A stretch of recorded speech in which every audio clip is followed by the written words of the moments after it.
Selamat pagi, saya harap semua dalam kondisi yang sehat agar dapat bisa mengikuti praktikum online kali ini. Praktikum kali ini atau pertemuan ketiga membahas mengenai pertumbuhan produksi dan juga pengangguran. Sekarang, definisinya adalah apa perbedaan antara negara Jepang, standar living di negara Jepang, di Indonesia, standar livingnya, kenapa bisa berbeda antar negara? Ada yang apabila berobat ke dokter gratis, ada yang bayar, ada yang biaya edukasinya gratis, ada yang bayar. Kenapa standar living dari setiap negara itu berbeda? Jawabannya mudah, kenapa? Itu adalah produktivitas. Produktivitas yang tinggi biasanya selalu dikaitkan dengan pertumbuhan ekonomi yang tinggi. Kenapa? Karena produktivitas itu memiliki definisi sebagai kuantitas barang dan jasa yang bagian ini, kuantitas barang dan jasa yang dapat diproduksi dari setiap pekerja. Masih ingat rumus output atau produksi perekonomian? Y sama dengan fungsi dari K dan L. Artinya adalah apabila Y ingin meningkat atau output suatu negara ingin meningkat, maka kapital dan labornya juga harus meningkat. Gitu. Lalu sekarang bagaimana productivity itu ditentukan? Yang pertama itu adalah physical capital per worker. Physical capital per worker adalah kapital yang dimiliki oleh setiap para pekerja di negara. Misalnya, jadi intinya tuh gini, bedakan ya per worker dan juga per kapita. Kalau misalnya per worker artinya kayak gini, physical capital per worker adalah kapital yang dimiliki oleh satu pekerja agar dapat memproduksi, yang digunakan untuk memproduksi barang dan jasa. Lalu yang kedua itu adalah human capital per worker. Human capital per worker itu adalah training atau knowledge atau skill yang kita dapat melalui training, edukasi, dan juga experience. Saat ini kita sedang merasakannya ya, karena kita sedang melakukan edukasi. Lalu yang ketiga itu adalah natural resource per worker. Natural resource per worker itu adalah sumber daya alam yang dimiliki oleh suatu negara. Ya, sumber daya alam yang dimiliki oleh suatu negara. Misalnya itu adalah tambang, laut, dan sungai. Lalu yang keempat, yang terakhir itu adalah teknis atau pengetahuan teknis, technological knowledge. Technological knowledge itu adalah sebagai berikut intinya. Technological knowledge itu adalah pemahaman pekerja agar dapat memproduksi barang dan jasa secara efisien. Di sini kata kuncinya. Efisien. Efisien itu bisa dilakukan melalui atau didapatkan melalui spesialisasi produksi. Maksudnya apa? Bayangin sekarang kalian punya pabrik mobil. Ketika kita punya pabrik mobil, biasanya kita membutuhkan apa? Kita biasanya memproduksi, yang pertama itu adalah pengolahan logam, lalu interior, terus yang ketiga misalnya elektriknya, yang keempat itu adalah mesinnya. Misalnya sekarang spesialisasi itu artinya adalah pekerja atau worker, yaitu hanya fokus kepada satu bagian produksi saja. Jadi misalnya sekarang ada 10 pekerja. Nah 10 pekerjanya itu dia itu nggak perlu harus tahu semuanya, bagaimana cara ngolah logam, bagaimana cara mendesain, bagaimana cara membuat interior, bagaimana cara membuat elektriknya, bagaimana cara membuat mesinnya gitu. Jadi setiap pekerja itu sekarang sudah terspesialisasi atau terfokus pada satu bagian produksi saja gitu. Misalnya di bagian pertama, ya udah pekerja yang satu ini ya udah dia kerjanya hanya mengolah logam. Terus pekerja yang satu dia itu hanya membuat interior desain. Yang ketiga itu misalnya bagian produksi yang ketiga itu misalnya adalah elektrik. Yang keempat mesin, sedangkan yang kelima finalisasi. Jadi setiap pekerja itu sudah terspesialisasi atau hanya fokus pada satu bagian produksi saja gitu. Lalu production functionnya itu adalah fungsi produksi. Maksudnya apa? Y itu atau output dipengaruhi dari technological knowledge, yang itu A, K-nya itu kapital, L-nya itu labor, H-nya itu human capital, dan N-nya itu natural resource. Yang perlu diperhatikan adalah fungsi ini merupakan notasi fungsi. Maksud dari notasi fungsi adalah artinya output itu hanya digambarkan secara umum sebagai berikut. Maksudnya adalah ini tidak absolut. Bisa aja setiap negara mempunyai mempunyai fungsi yang berbeda-beda. Misalnya di sini ada fungsi pariwisata, ada fungsi ekspor gitu. Karena apa? Karena output setiap negara itu dipengaruhi oleh hal-hal yang berbeda. Tapi secara umum dipengaruhi oleh empat yang ini. Sekarang kuisnya adalah, tadi kan dijelasin kalau kapital itu diperlukan untuk memproduksi barang dan jasa. Nah sekarang apakah suatu negara dapat memiliki kapital yang terlalu banyak? Dan apakah memiliki kapital yang terlalu banyak itu baik atau buruk? Jelaskan mengapa. Nanti dijawab di G-Form ya. Jadi setiap bagian dari video ini akan ada kuis yang akan harus dijawab di G-Form. Nah, selanjutnya kita masuk ke materi berikutnya, yaitu tentang economic growth and public policy atau pertumbuhan ekonomi dan kebijakan publik. Kalau misalkan kita ingat-ingat dari yang pertemuan di chapter pertama, itu kan ada yang namanya 10 Principle of Economics. Nah, di situ kan kalau misalkan kalian masih ingat, di nomor 8 itu tuh mengatakan bahwa standar hidup suatu negara itu bergantung pada jumlah produksi barang dan jasanya. Nah, kalau misalkan kalian logikain jumlah produksi barang dan jasa itu menggambarkan apa? Itu tuh menggambarkan produktivitas. Nah, produktivitas di sini itu juga bisa mendorong yang dinamakan economic growth atau pertumbuhan ekonomi. Di materi kita kali ini, kita mau lihat gimana sih kebijakan pemerintah itu bisa mempengaruhi pertumbuhan ekonomi. Nah, public policy yang pertama yang bisa digunakan untuk pemerintah itu melalui saving and investment. Dimana kalau misalkan minggu lalu itu kita bahas melalui saving incentive dan investment incentive. Itu melalui pajak kan. Nah, di sini itu dinyatakan bahwa saving and investment is important determinants of long run growth in GDP and living standard, di mana saving dan investment atau tabungan dan investasi itu merupakan determinan yang penting dalam pertumbuhan GDP dan standar hidup atau bisa dibilang economic growth. Nah, kenapa sih investasi itu bisa menaikkan produktivitas? Jadi, kalau misalkan kita menanam lebih banyak modal untuk investasi sekarang, produksi barang dan jasa itu akan naik di kemudian hari. Kenaikan produksi barang dan jasa itulah yang menaikkan economic growth atau pertumbuhan ekonomi. Nah, terus sorry banget ini lanjutannya dibedain ya karena emang harus di videoin biar ngerti. Jadi itu selanjutnya ada diminishing returns and the catch-up effect. Nah ini tuh bukan lebih ke public policy sih, ini ngejelasin gimana apa yang terjadi kalau misalkan adanya economic growth. Nah ini itu bakalan ada yang disebut dengan diminishing returns. Apa sih diminishing returns itu? Itu tuh saat kita menambah satu input, di sini inputnya adalah capital per worker nih, satu input. Secara terus-menerus, maka hasil atau output dari satu tambahan tadi semakin lama akan semakin berkurang. Nah, kalau kalian masih belum terlalu paham juga, jadi gini, lihat. Di posisi yang ini, saat dia menambah satu input, satu capital per worker, maka output yang dihasilkan nih, output per workernya menghasilkan perubahan sebesar ini. Besar. Nah, misalnya kita mau lihat di sini. Di sini dia nambah, anggaplah satu worker juga. Satu worker. Penambahan inputnya besarannya sama. Tapi lihat apa yang terjadi di perubahan outputnya. Dia mengecil kan. Nah, makin lama makin kesini. Saat menambah satu input lagi, besaran tambahannya sama. Tapi besaran tambahan inputnya sama, tapi besaran tambahan outputnya semakin lama semakin mengecil. Sampai di titik ini, saat dia menambah satu input, satu capital per worker, maka output per worker yang dihasilkan cuma sebesar ini gitu. Nah, biasanya di kondisi yang ini itu terjadi di negara-negara yang masih berkembang, yaitu kondisi di mana saat menambah satu input, outputnya itu gede banget.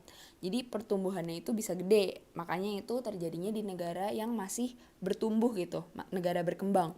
Nah, sedangkan kalau kondisi di sini itu tuh terjadinya di negara-negara yang udah maju. Karena dia udah maju, relatif pertumbuhannya itu lebih kecil. Nah, misalkan kalau negara yang berkembang atau negara yang relatif miskin itu kan pertumbuhannya dia cepat. Kalau misalkan dia terus-terus bertumbuh gitu secara cepat dan di sini posisinya negara maju itu posisinya udah di situ-situ aja gitu, pertumbuhannya sedikit stagnan gitu. Nah, biasanya negara yang berkembang itu lama-lama bisa ada di titik ini karena pertumbuhannya cepat. Lama-lama dia itu bisa menyamai gitu sama negara maju. Nah, itulah yang disebut dengan catch up effect. Nah, kebijakan pemerintah selanjutnya untuk menaikkan pertumbuhan ekonomi itu ada dengan menerima investment from abroad atau investasi dari luar negeri. Itu tuh bentuknya ada dua, itu ada yang pertama foreign direct investment atau investasi langsung dari luar negeri. Contohnya itu apa? Itu tuh misalkan perusahaan di luar negeri itu mau bangun pabrik di Indonesia. Misalkan contohnya Toyota mau bangun pabrik di Kerawang. Terus misalkan kalian bingung, bukannya investasi dari asing dari luar negeri itu nggak bagus ya karena keuntungannya kan dibawa lagi ke negara asalnya. Tapi sebenarnya banyak juga manfaat yang bisa didapat kalau misalkan adanya foreign direct investment ini. Misalkan yang tadi Toyota bikin pabrik di Kerawang. Pas dia bangun pabrik itu, pasti kan dia bangun juga akses jalan di situ. Jalan-jalannya pasti dibenerin kan di sekitar pabriknya. Dan yang namanya pabrik, pasti dia butuh pekerja. Nah, pekerjanya pasti dia ngambil dari tenaga-tenaga kerja yang berada di sekitar pabrik tersebut. Nah, selanjutnya itu ada foreign portfolio atau misalkan orang luar negeri itu beli saham perusahaan negara kita. Walaupun emang keuntungannya itu akan dibawa ke luar negeri, cuma itu bermanfaat ya karena dia itu menyisihkan uangnya untuk mendanai investasi perusahaan tersebut untuk lebih maju. Yang akhirnya leads to atau mengarah ke economic growth, pertumbuhan ekonomi. Hal selanjutnya, hal nomor 4 yang bisa menaikkan pertumbuhan ekonomi itu ada education. Education jelas ya, pendidikan itu kan penting untuk pertumbuhan ekonomi. Contohnya kita kerja mau gaji yang lumayan, itu biasanya butuh pendidikan yang juga lumayan tinggi, misalkan minimal S1 atau SMA. Kalau misalkan mentok-mentok lulusan SD, ya pasti jadi buruh dengan gaji UMR. Nah, itu kan pasti kurang bagus untuk pertumbuhan ekonomi. Selain itu, education juga punya eksternalitas positif. Conveys positive externalities. Eksternalitas itu apa sih sebenarnya? Eksternalitas adalah dampak dari tindakan seseorang terhadap kesejahteraan orang lain. Misalkan gini, anggap di desa A, awalnya nggak ada yang sekolah. Akhirnya ada nih satu orang yang sekolah tinggi gitu. Terus balik ke desa, pasti dia ngasih informasi kenapa sekolah itu penting. Dan itu biasanya tuh mendorong orang-orang yang di sana juga, oh pasti ada lah yang terdorong kayak oh iya ya berarti sekolah itu penting gitu. Untuk kuis di Google Form nomor 2 itu pertanyaannya adalah apa yang dimaksud dengan diminishing returns. Hal yang kelima yang dapat mempengaruhi produktivitas adalah health and nutrition. Jadi sebelumnya ada dua faktor yang dapat mempengaruhi kualitas sumber daya manusia. Yang pertama itu edukasi dan yang kedua itu kesehatan. Lalu kenapa kesehatan itu penting? Ketika kita sehat, kita dapat melakukan berbagai macam aktivitas yang dapat menghasilkan goods and services. Dalam kata lain, ketika kita sehat, kita dapat memiliki produktivitas yang tinggi. Ketika produktivitas yang tinggi, maka akan mengalami kenaikan living standar. Nah, inilah mengapa kesehatan itu penting untuk meningkatkan produktivitas dan living standard teman-teman. Lalu, yang manakah yang lebih penting? Health atau nutrition? Kesehatan atau nutrisi? Kita asumsikan kalau nutrisi kamu rendah, kamu akan sekejar lulusan SMP. Oke, dan ketika kamu pintar, nutrisi kamu baik, kamu akan sampai tingkat S2. Nah, ketika kamu sehat, tetapi kamu malnutrisi ketika masih kecil, hanya lulusan SMP, apakah kamu bisa bekerja dengan baik di dunia kerja? Apakah kamu produktif? Jawabannya adalah tidak. Sekarang, kamu lulusan S2, tapi kamu sakit-sakitan, kamu di rumah sakit, kamu harus bed rest. Apakah kamu produktif? Jawabannya adalah tidak. Jadi, health dan nutrition itu memiliki hubungan yang saling pengaruhi dan dua-duanya sama penting. Tidak bisa satu berdiri sendiri untuk meningkatkan produktivitas. Permasalahan health and nutrition sering sekali terjadi di negara berkembang. Di negara berkembang, di mana mayoritas masyarakatnya itu miskin, mereka memiliki kesulitan untuk akses kesehatan dan juga konsumsi makanan yang bergizi seperti daging dan susu dan lain sebagainya. Nah, sehingga mereka memiliki kualitas gizi yang buruk, lack of nutrition, dan kondisi fisiknya sakit-sakitan. Karena mereka seperti sebelumnya akses terhadap kesehatannya buruk, menyebabkan produktivitas mereka rendah. Karena produktivitas mereka rendah, mereka menjadi miskin. Nah, siklus ini akan terus-terusan terjadi dan berulang di negara berkembang. Yang keenam adalah property rights and political stability. Pada intinya, property rights merupakan hak kamu untuk menggunakan sumber daya yang kamu miliki. Contohnya, kamu merupakan penambang, kamu memiliki tambang di Papua. Berarti kamu memiliki hak atau property rights untuk menggali emas di tambang kamu. Nah, ada apa sih yang dapat menyebabkan si property rights berjalan dengan baik? Yaitu ada lembaga yang menjaminnya, yaitu contohnya kepolisian. Jadi selama kamu itu aman, kamu dapat menjalankan property rights kamu, hak kamu dengan baik. Apa sih dampak dari political stability terhadap property rights? Nah, kita ambil kasus aja.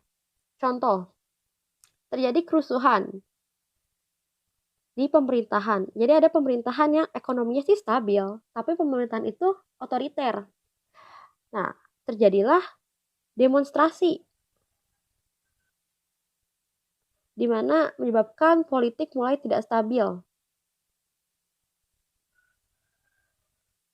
Nah, terlalu ada kerusakan-kerusakan akibat mereka melakukan demonstrasi, bahkan terjadinya penjarahan. Lalu bagaimana dampaknya terhadap hak kamu untuk menggunakan sumber daya kamu? Pasti terganggu kan? Inilah dampak dari political stability terhadap property rights, teman-teman. Ada yang ketujuh, free trade. Jadi sebetulnya ada dua kubu negara yang melakukan inward dan outward oriented policy. Kalau inward itu mereka tidak melakukan ekspor dan import negara tersebut ya. Sedangkan outward mereka melakukan ekspor dan import. Mengapa ada negara menerapkan inward oriented policy? Karena mereka ingin melindungi infant industri atau industri kecilnya. Contoh, mungkin di sini teman-teman lebih memilih menggunakan produk Cina karena harganya lebih murah dan kualitasnya sama. Nah, hal tersebut menyebabkan produsen di Indonesia itu mati karena kehilangan konsumen. Untuk mencegah hal tersebut, pemerintah melakukan yang namanya protectionism, ya kan? Menggunakan kebijakan tarif dan kuota. Lalu ada negara yang menganut outward atau si free trade ini. Karena free trade itu mendorong yang namanya efisiensi dan produktivitas melalui spesialisasi. Contoh, Indonesia lebih jago di agriculture, Jerman lebih jago di teknologi. Maka untuk meningkatkan produktivitas antar kedua negara, Indonesia melakukan ekspor agriculture dan import teknologi dari Jerman. Menurut hasil data, negara yang melakukan inward atau tidak melakukan perdagangan antar negara itu memiliki economic growth yang lebih rendah jika dibandingkan dengan negara yang melakukan free trade. Dia economic growth-nya akan lebih tinggi. Di sisi lain, outward oriented policy itu atau free trade menyebabkan yang namanya spill over. Jadi secara tidak langsung si negara tersebut menyerap mengenai teknologi yang dipakai oleh negara lain. Yang kedelapan adalah R&D. Contohnya, dulu itu orang-orang menghasilkan kain menggunakan teknik tenun. Membutuhkan 1 bulan untuk menghasilkan 1 lembar kain. Sekarang, semenjak adanya teknologi dan inovasi, ada yang namanya mesin pembuat kain. Dalam waktu 1 bulan, mesin ini bisa menghasilkan ribuan meter kain. Jadi dalam waktu yang sama, dapat menghasilkan produktivitas barang, produksi barang berkali-kali lipat. Jadi R&D itu dapat meningkatkan produktivitas. Tapi tidak hanya terbatas pada goods, tapi juga service. Contohnya adalah e-learning. Yang sebelumnya kamu dalam 1 jam hanya bisa ngajar 5 orang, sekarang kamu bisa ngajar ratusan orang ketika kamu menguploadnya di internet kayak gitu. Nah itu kan bisa menghasilkan profit juga. Lalu siapa saja yang melakukan R&D? Ada yang namanya private research dari lembaga dan individu. Tapi R&D itu memiliki sifat. Sifatnya itu public goods. Jadi kalau misalnya aku menciptakan barang, orang lain bisa mengcopy dan menggunakan ide yang telah aku buat. Nah, ini merupakan dorongan seorang untuk melakukan lebih sedikit R&D. Padahal R&D itu penting, maka pemerintah memiliki peran untuk mendorong R&D dengan cara yang pertama adalah paten. Jadi pemberian hak eksklusif bagi pencipta inovasi barang tersebut untuk memproduksinya dan menjualnya sesuai dengan harga yang diinginkan oleh si penciptanya. Yang kedua adalah government research.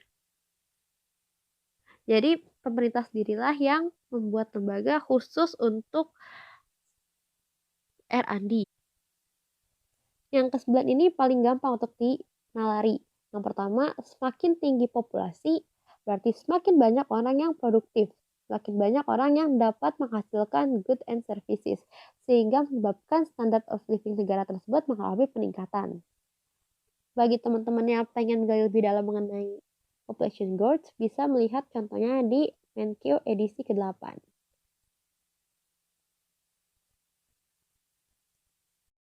Nah, selanjutnya kita memasuki bab unemployment atau pengangguran.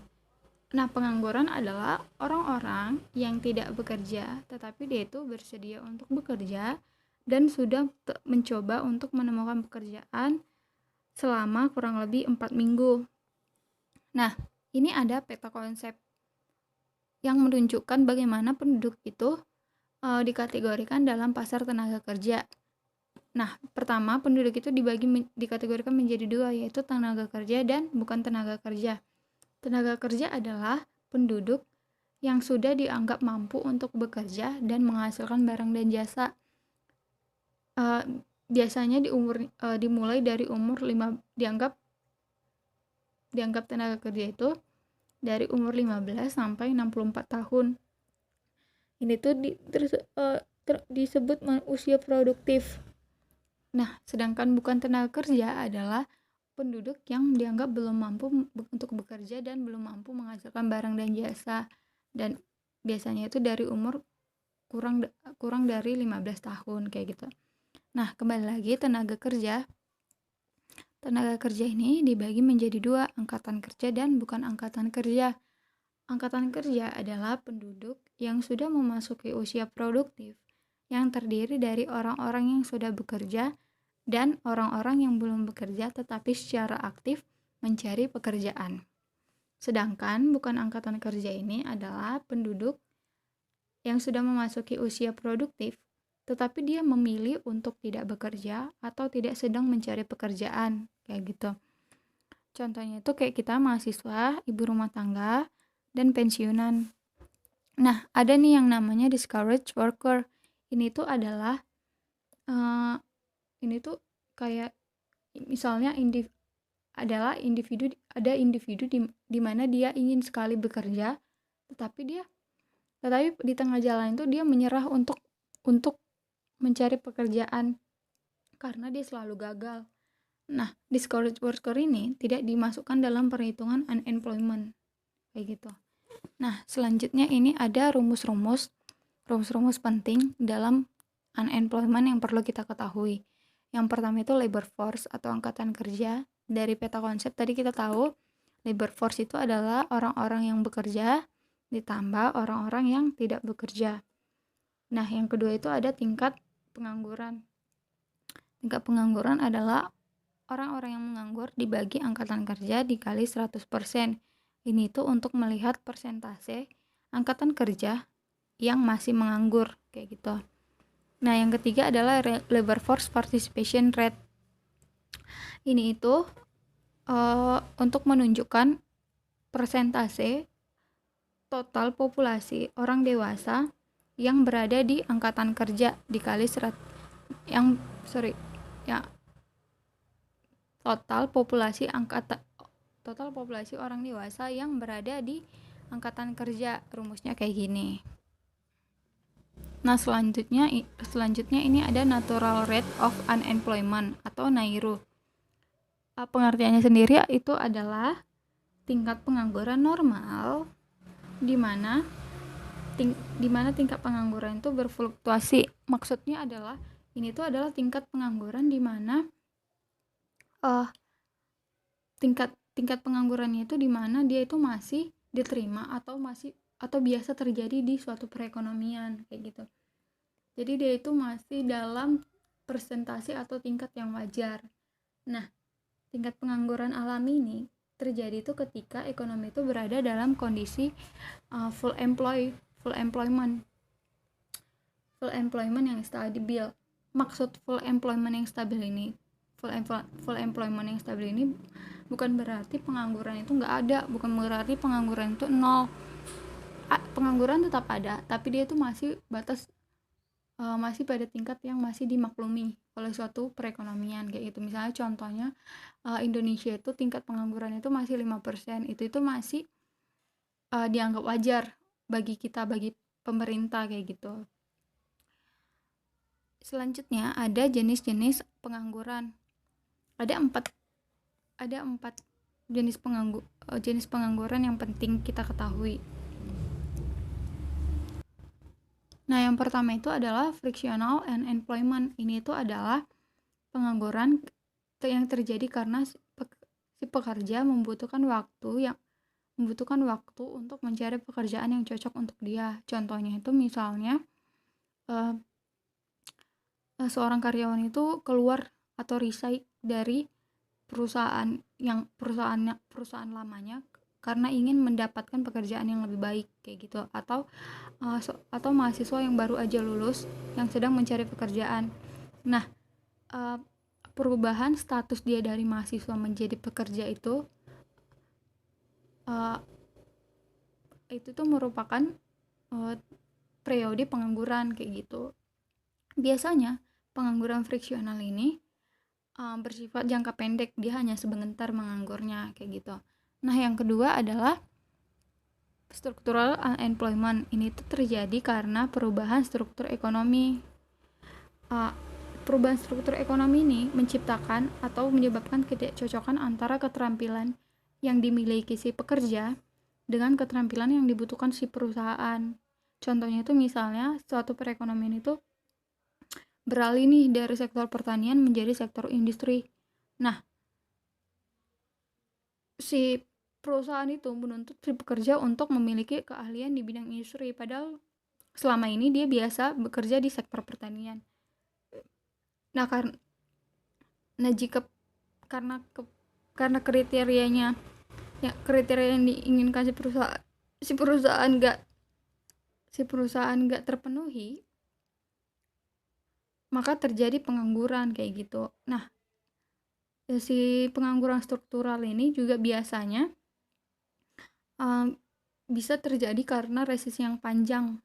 Karena resesi yang panjang ini pekerja itu menganggur terlalu lama. Karena terlalu lama menganggur, maka si pekerja itu akan kehilangan keterampilan mereka, dan ini menyebabkan peningkatan pengangguran yang lebih tinggi kayak gitu.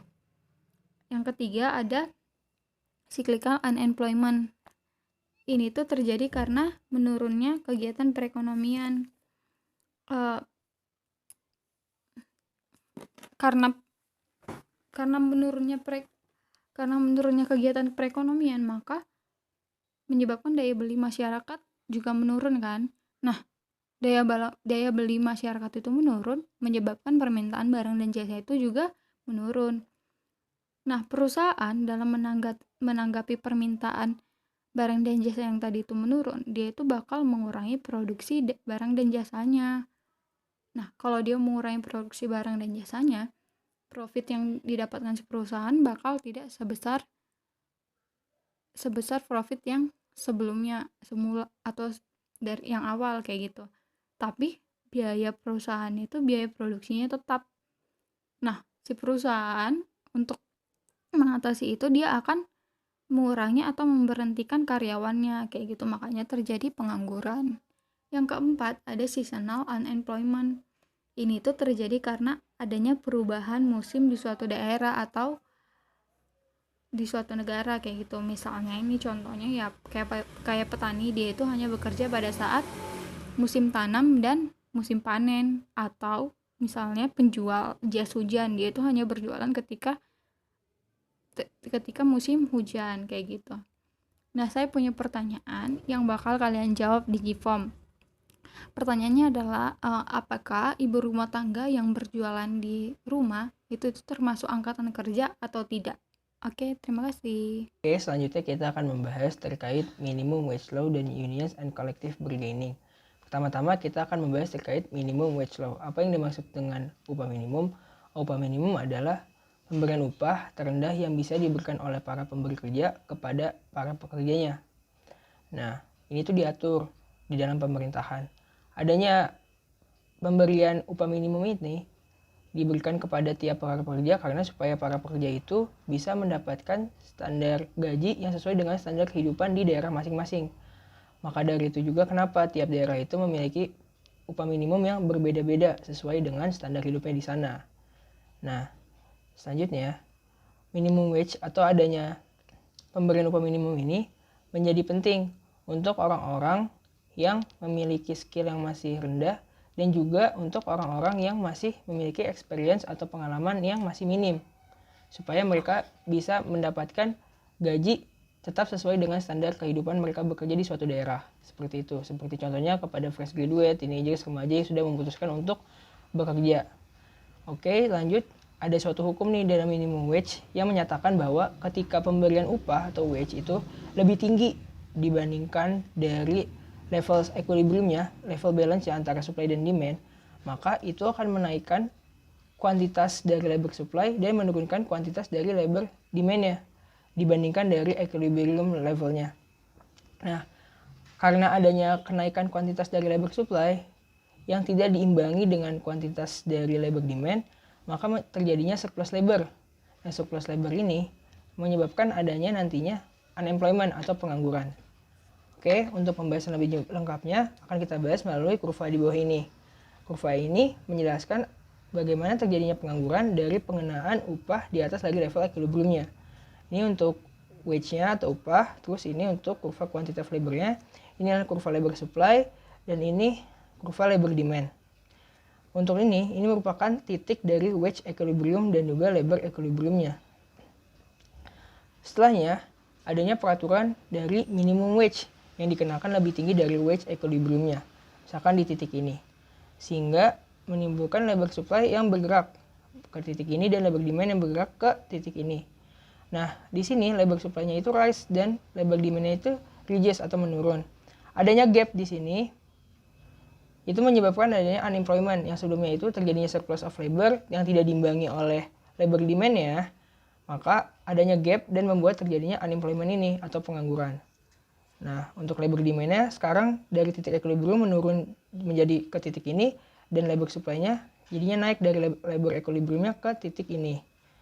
Nah, secara rekapan kita bisa lihat bahwa ketika atau jika wage atau upah itu dikenakan lebih tinggi daripada level equilibrium-nya untuk alasan apapun, maka itu akan menyebabkan terjadinya suatu hal yang disebut dengan unemployment atau pengangguran. Nah, selanjutnya kita akan membahas terkait unions and collective bargaining. Apa sih yang dimaksud dengan unions itu? Unions atau serikat pekerja adalah asosiasi pekerja yang tugasnya itu adalah untuk memperjuangkan hak-hak dari para pekerja terkait gaji, benefits, atau keuntungan yang bisa dia dapatkan dari pekerjaannya, dan bagaimana kondisi kerjanya di suatu tempat kerja, seperti itu. Nah, suatu proses untuk melakukan kegiatan tawar-menawar itu disebut dengan collective bargaining. atau proses antara unions, serikat pekerja, dan juga perusahaan untuk menyepakati suatu aturan tentang pemberian kerja yang tadi menyangkut wage, gaji, benefits, atau juga terkait working condition-nya, teman-teman. Nah, selanjutnya itu ketika dalam proses collective bargaining dan mereka itu antara firm dan juga unions akhirnya tidak menimbulkan kesepakatan.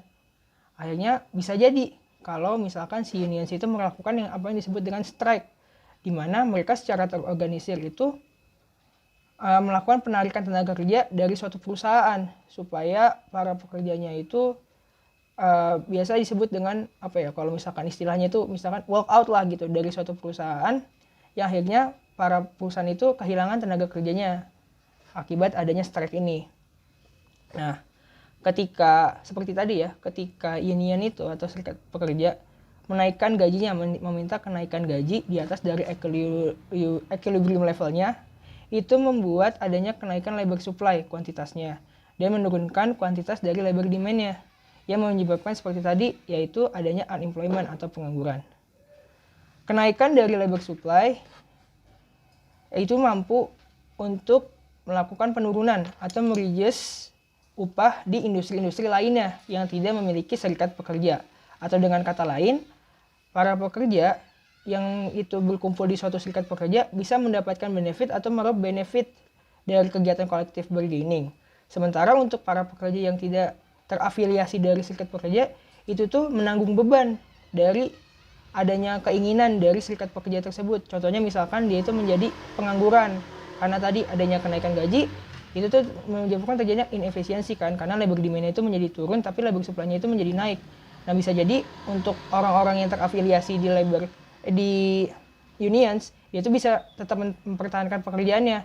Tapi untuk orang-orang yang tidak terafiliasi dengan unions, itu bisa jadi menjadi orang-orang yang terkena PHK atau pemecatan.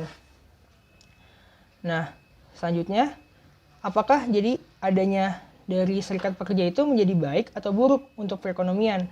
Nah, ini tuh ada dua pandangan, yang mana satu pandangan mengatakan kalau misalkan unions itu menjadi baik, dan satu pandangan itu mengatakan bahwa adanya unions itu menjadi buruk. Pertama, untuk pandangan yang mengatakan bahwa adanya unions itu membuat perekonomian itu menjadi buruk. Nah, kalau untuk alasannya adalah seperti yang sudah dijelaskan juga sebelumnya.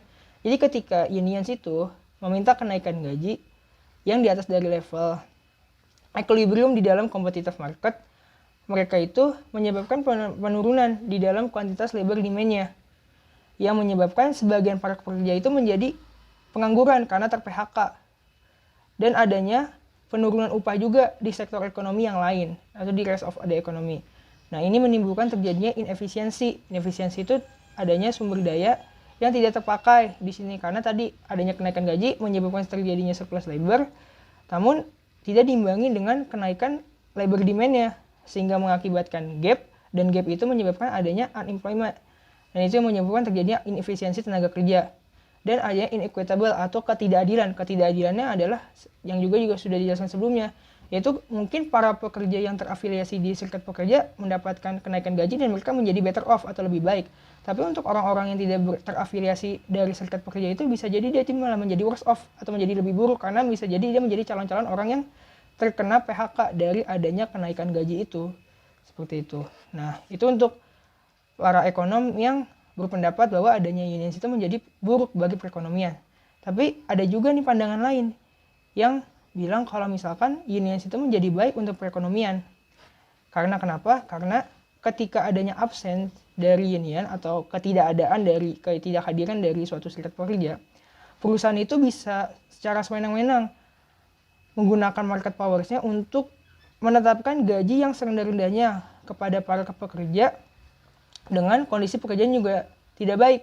Karena tidak adanya serikat pekerja yang memperjuangkan hak-hak dari para pekerja, jadi perusahaan itu ya bisa sewenang-wenang, dan malah bagi para pekerja cuma punya dua pilihan, tetap bekerja dengan kondisi yang buruk atau tidak mendapatkan pekerjaan sama sekali. Nah, itulah kenapa adanya unions itu bisa dilihat dari dua sisi, baik atau buruk. Tapi yang terbaik adalah ketika adanya unions dan firm itu bisa melakukan yang tadi collective bargaining, proses tawar-menawar yang membuat keuntungan untuk para pihak manapun, baik itu untuk perusahaan, baik itu untuk para serikat pekerja, sehingga para pekerja itu bisa bekerja dengan nyaman, dengan gaji yang sesuai dengan standar kehidupannya, tapi para perusahaan juga tetap bisa memaintain hal-hal keinginan dari para serikat pekerja tersebut, sehingga tidak menimbulkan terjadinya inequitable atau ketidakadilan dan inefisiensi. Nah, selanjutnya, terakhir, kita ada kuis nih, teman-teman. Yang mana nanti kuisnya bisa kalian jawab di Google Form. Nah, untuk soalnya adalah, untuk kuis yang kelima ini adalah, apakah kurva yang menjelaskan unemployment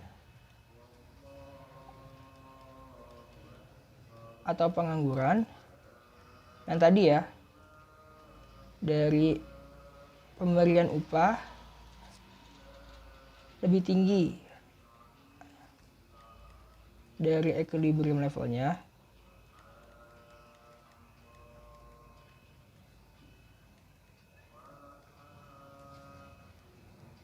dapat digunakan untuk menjelaskan terkait frictional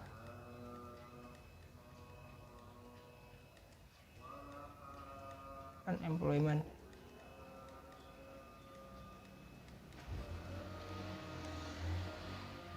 Dan kalau dia bisa atau enggak dan kenapa gitu. Nah, kata kuncinya di sini untuk yang unemployment curve ini atau minimum wage law, kurva minimum wage ini, itu tuh menjelaskan untuk pengangguran ketika di posisi struktural unemployment atau pengangguran yang terjadi akibat ada perubahan struktural ekonomi.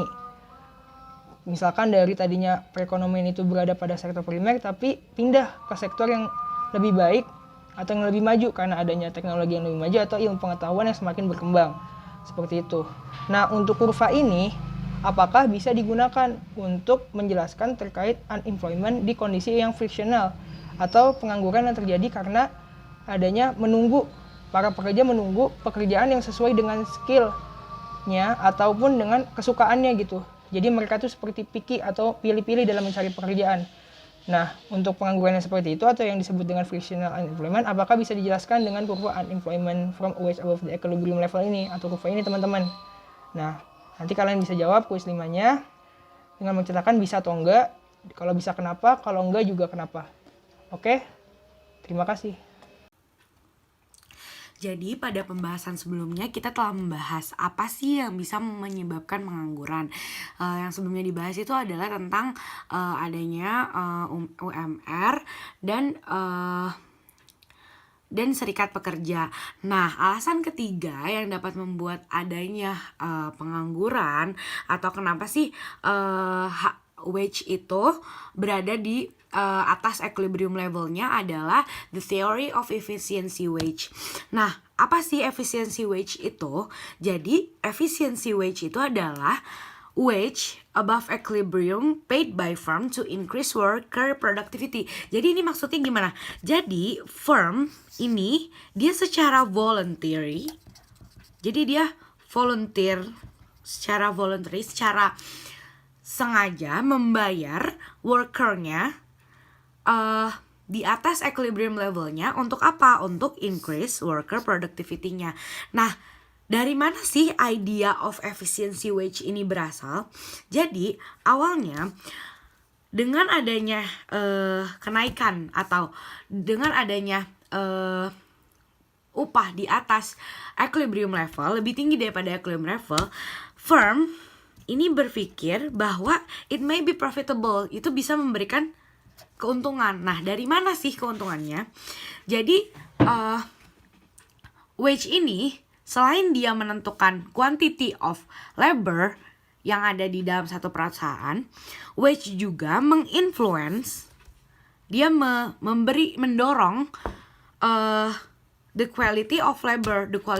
Jadi kualitas dari labor yang di hire sama firm tersebut.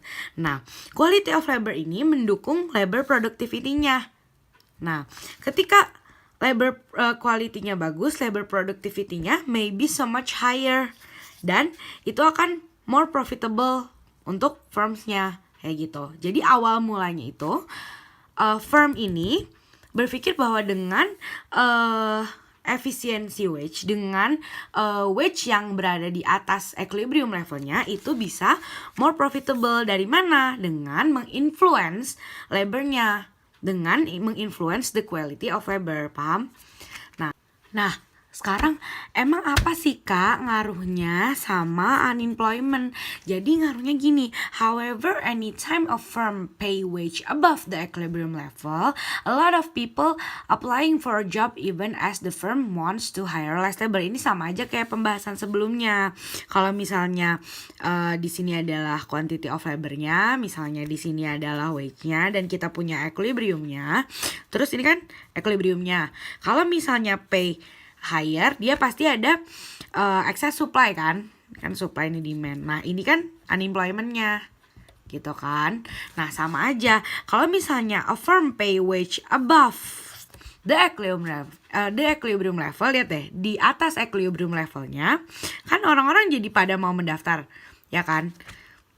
Supply-nya itu kan jumlah labornya kan. Nah demand-nya ini kan demand dari perusahaan.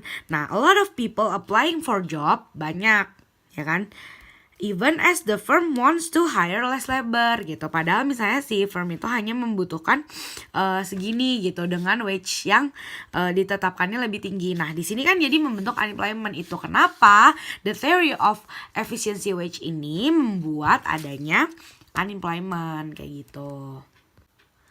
Terus emang dari sisi mana aja sih atau list of the reason why the wage itu nge-influence the quality of labornya tuh dari mana sih Kak? Jadi pertama itu dari worker hold-nya. Kalau misalnya lu dikasih misalnya pendapatan lu dikasih gaji lebih gede misalnya, lu kan jadi punya uang untuk membeli nutrisi yang lebih baik gitu kan, untuk membeli makanan yang lebih bergizi, lebih bernutrisi. Kalau misalnya lu healthier, kalau misalnya lu lebih sehat, lu akan jauh lebih produktif dan itu menguntungkan untuk perusahaan kayak gitu. Nah yang kedua adalah worker turnover. Apa sih worker turnover? Turnover tuh kayak lu kayak masuk keluar. Misalnya lu masuk kerja di perusahaan A, terus belum berapa lama pindah kayak gitu. Nah, kenapa sih emang workers tuh quits job? Misalnya dia cabut nih dari perusahaannya, kenapa sih? Kan many reasons, mungkin dia mau mencoba jobs baru yang wage-nya lebih tinggi atau kayak gimana gitu kan. Nah, itu bergantung kepada a set of incentive gitu. A set of insentifnya apa aja sih? Kan kemarin kita kan udah ngebahas kan tentang insentif. Nah, a set of insentifnya itu bisa berupa benefits dari living sama benefit dari kalau lu staying gitu. Jadi kita quit a job tuh ya gimana kita benefit kalau kita cabut, kalau kita pergi, sama benefit kalau kita staying kayak gitu. Nah dengan adanya wage efficiency, dengan firm itu bikin upahnya itu di atas dari rata-rata, itu nge-reduce si turnover ini, si perginya pekerja dari firm itu gitu, perginya labor dari firm itu kayak gitu. Nah makanya firm itu bisa reduce turnover among its workers by paying them in higher wage. Misalnya gini, lo pengen cabut nih dari perusahaannya, tapi di perusahaan ini biasanya kita misalnya di rata-rata tuh kita cuma 3 juta gitu dibayarnya, tapi di perusahaan ini kita 4 juta. Nah itu tuh ngasih insentif kan buat kita untuk tetap stay di perusahaan itu. Makanya kalau misalnya gaji kita dinaikin tuh bisa reduce si turnover. Nah Kak, bukannya itu bagus ya buat perusahaan tuh nantinya juga bakal ada yang nge-replace kita misalnya dari perusahaan? Ya enggak, karena kan perusahaan itu udah spend cost juga waktu dia rekrutmen, waktu dia hiring kayak gitu. Selanjutnya adalah workers quality. Jadi gini, dengan kita netapin upah lebih tinggi, kita tuh attracts a better pool of workers to apply for its job and thereby increases the quality of its workforce. Jadi dengan kita netapin netapin upah yang tinggi, yang tertarik untuk ngelamar ke kita itu adalah yang kualitasnya juga tinggi gitu. Labor dengan kualitas yang tinggi. Nah, kan kita misalnya udah bikin rekrutmen gitu ya. Misalnya tersedia nih 50, kita cuma butuh 30 orang misalnya. Kita cuma butuh 30 orang, tapi yang tersedia ini 50 orang. Tapi yang daftar 50 orang ini dia tuh talented, berkualitas. Jadi pun kita butuhnya cuma 30, si 30 ini tuh adalah yang berkualitas di antara 50 itu gitu. Makanya kalau misalnya kita perusahaan netapin gaji yang tinggi itu, dia bisa increase worker quality yang di-hired sama perusahaan itu. Nah, yang terakhir adalah worker effort. Jadi dengan upah yang lebih tinggi daripada upah rata-rata nih, itu tuh memotivasi labor untuk kerja lebih kuat lagi, lebih keras lagi kayak gitu, karena dia berusaha untuk mempertahankan pekerjaannya gitu. Karena kalau misalnya dia dipecat, misalnya dia keluar nih dari perusahaan itu, dia hanya mendapatkan wage dengan upah yang rata-rata gitu. Makanya dengan adanya wage yang di atas equilibrium ini, dia memotivate workernya untuk forward their best effort untuk kerja di firm tersebut dengan sangat keras gitu, kayak gitu, paham? Nah, untuk kuisnya adalah, jadi kuisnya adalah give 4 explanations for why firms might find it profitable to pay wage above the level that balances quantity of labor supplied and quantity of labor demanded gitu. Jelaskan sejelas-jelasnya dan hubungannya apa sih memang terhadap profit si perusahaan itu gitu.